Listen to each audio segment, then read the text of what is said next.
இலக்கை நோக்கி டுவர்ட் த கோல். இந்த நிகழ்ச்சிக்கு உங்களை அன்புடன் வரவேற்கிறோம். Praise the Lord. ஆண்டவராகிய இயேசுவின் இனிய நாமத்தில் இந்த நல்ல நாளிலே உங்கள் எல்லாருக்கும் அன்பின் வாழ்த்துக்கள்.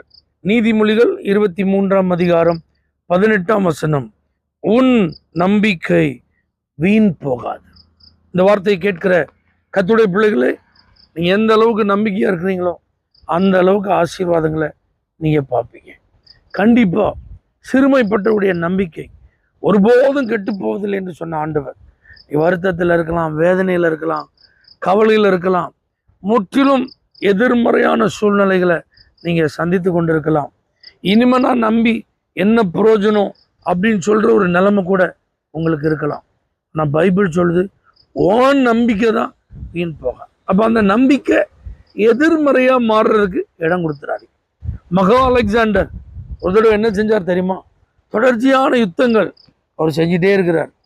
போர் வீரர்கள் எல்லாம் மனம் சோர்ந்து போயிருக்கிறாங்க. ஏன் இந்த சோர்வு அப்படின்னு பார்த்தப்ப எல்லா சோல்ஜர்களுக்கும் இருந்த ஒரு கவலை என்னன்னா, வீட்டை குறித்த கவலை. ஏன்னா வீட்டில் இருக்கிற பொருளாதார தேவைகள், கடன் சுமைகள், பெற்றோருக்கு செய்ய வேண்டிய கடமைகள், உடன் பிறந்தவர்களுக்கு செய்ய வேண்டிய உதவிகள், இதை நினச்சி அவங்க ரொம்ப ஒரியா இருக்கிறாங்கன்னு கேள்விப்பட்ட அலெக்சாண்டர் தன்னுடைய சொத்துக்களெல்லாம் விற்று, அவன்கிட்ட இருந்த எல்லா எஸ்டேட்ஸ் எல்லாம் விற்று அத்தனை சோல்ஜர்ஸுக்கும் பங்கு போட்டு கொடுத்துட்டான். இப்போ அலெக்சாண்டருக்கு ஒன்றுமே கிடையாது. இதை பார்த்து வியந்த அவருடைய நம்பிக்கைக்குரிய படை தளபதிகளில் ஒருத்தர் அவரை பார்த்து கேட்டாராம், அலெக்சாண்டர், இப்படி எல்லாத்தையுமே கொடுத்துட்டீங்களே, இப்போ உங்கள்கிட்ட ஒன்றுமே இல்லையே, நீங்கள் இப்போ உங்கள்கிட்ட என்ன இருக்குன்னு நினச்சிட்டு இருக்கீங்க அப்படின்னப்ப அலெக்சாண்டர் யோசிக்காம சொன்ன ஒரு காரியம் என்ன தெரியுமா? நம்பிக்கை. என்ற நம்பிக்கை இருக்கு, நான் உலகத்தை ஜெயிப்பேன், நான் மறுபடி எல்லாவற்றையும் என்னுடைய கட்டுப்பாட்டிற்குள் கொண்டு வருவேன்.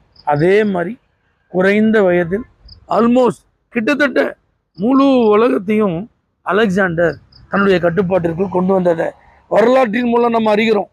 ஒரு உலகத்தான் இயேசுவை அறியாத ஒரு நபர், வசனம் தெரிந்து அதை பின்பற்றாத ஒரு நபர், ஆனால் அவருக்கு இருந்த நம்பிக்கையை அவர் நிலைநாட்டினார் பாருங்க. அது கைகூடி வந்ததை அனுபவிச்சார் பாருங்க. நமக்கு இப்படிப்பட்ட ஒரு நம்பிக்கை இல்லைங்க, வசனத்தில் ஆண்டவர் கொடுத்த நம்பிக்கை. நம்மோடு கூட இருந்து அவர் பேசி நம்மை உற்சாகப்படுத்துகிறதுனால வருகிற ஒரு நம்பிக்கை. அப்ப நமக்குள் இருக்கிற தேவன் மிகவும் பெரியவராக இருக்கிறார். அவராலே செய்யக்கூடாத அதிசயமான காரியம் ஒன்றுமே இல்லைங்க. மனுஷரால் கூடாததெல்லாம் தேவனால் கூடும் அப்படிங்கிறதெல்லாம் நமக்கு தெரியும். அவர் ஆராய்ந்து முடியாத பெரிய காரியத்தை, எண்ணி முடியாத அதிசயத்தெல்லாம் செய்கிறவர்னு வேதத்தில் இருந்து அறிஞ்சிருக்கிறோம். செங்கடலை பிளந்தாராம், அதன் நடுவில் வெட்டாந்தரையை உண்டாக்கி இஸ்ரவேலரை கடக்க பண்ணினார். யுத்தம் நடந்தபோது இஸ்ரவேலர்கள் யுத்தம் பண்ணாமலே எதிரிகளை வீழ்த்தினார். 40 வருஷம் இஸ்ரவேல் ஜனங்களுக்கு எல்லா தேவைகளையும் சந்தித்தார். தண்ணீரை திராட்சரசமாய் மாற்றினார். இப்படிலாம் தேவனுடைய அற்புத செயல்களை, அவருடைய மகத்துவமான கரத்தின் கிரியைகளெல்லாம் அறிந்ததுனால தான் நமக்குள்ள இந்த நம்பிக்கை. அதனால நீங்க சோர்ந்து போகாதீங்க. அடைக்கப்பட்ட கர்ப்பங்களை அவர் நிச்சயம் திறப்பார். ஒரு குழந்தை பாக்கியத்தை கண்டிப்பா அவர் தருவார். உங்க பொருளாதார நெருக்கடியிலிருந்து உங்களை மீட்டெடுப்பார். உங்களை ஐஸ்வர்யவான்களாய் நிச்சயமாய் மாற்றுவார். உங்க குடும்பத்துல மறுபடியும் ஒரு நன்மை உண்டாகும்.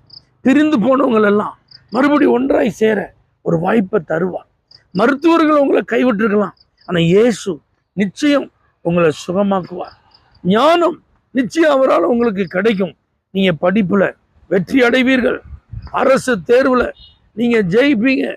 ஒரு கவர்மெண்ட் வேலை கண்டிப்பா உங்களுக்கு கிடைக்கும். சொந்தமா உங்களுக்கு ஒரு வீட்டை கர்த்தர் தருவார். உங்களுக்கு வேண்டிய வசதிகளை கர்த்தரிடத்தில் நீங்க பெற்றுக்கொள்வீங்க.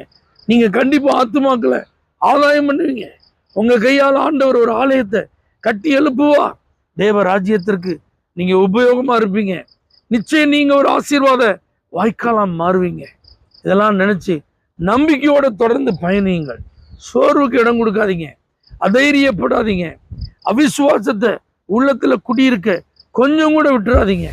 நல்ல விசுவாசத்தோடு நம்பிக்கையோடு நீங்க செயல்பட்டு பாருங்கள். உங்க நம்பிக்கை வீண் போகாது. பரலோக தேவனே, நம்பிக்கை வீண் போகாது என்ற வார்த்தைக்கு நான் நிச்சயம் ஒரு சாட்சியா இருக்கிறேன்னு சொல்லி உடைய பிள்ளைகள் சொல்ல உதவி செய்வீராக. இயேசுவின் நாமத்தில் பிதாவே, ஆமென்.